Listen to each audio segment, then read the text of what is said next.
In finance, what is an indication of interest? Also known simply as an IOI, an indication of interest is a term that is used in financial circles to indicate the level of interest that a buyer has in making a purchase. The term is most commonly utilized in reference to the purchase of securities but may also be used in regard to investments such as real estate.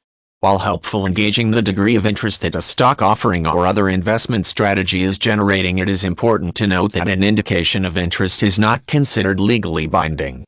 For this reason, it should not be considered as a commitment on the part of the investor to actually make a purchase. When used in reference to stock options, an indication of interest is often associated with an IPO or initial public offering of new shares of stock. The interest may be expressed at any point in the preparatory process for the launch of the offering, even during whatever registration process must be completed with a governmental regulatory agency before the shares can actually be offered. This does not present a conflict of any type since the IOI is not a formal bid or offer to purchase.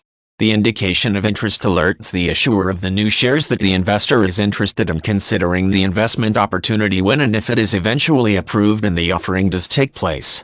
When the investor does extend an indication of interest, the broker who is working on the IPO can provide the investor with the preliminary prospectus related to the impending offering. The prospectus will contain all the background and general information that the investor will need to determine if he or she wishes to be notified when the registration process is complete and the offering is scheduled for launch. This allows the investor to make arrangements to participate in the purchase process once the shares are available and thus stand a better chance of securing the number of shares desired. The use of an indication of interest in regard to real estate works in much the same manner. An investor will make it known that he or she has an interest in a given property that is anticipated to be on the market in the near future. The owner of the property can provide the investor with data related to the condition and status of the property, including information on the current status of tax owed and the condition of the wiring, plumbing, and foundation. If the investor is still interested after going over these preliminary documents, he or she can request to be notified when the property is actually placed on the market.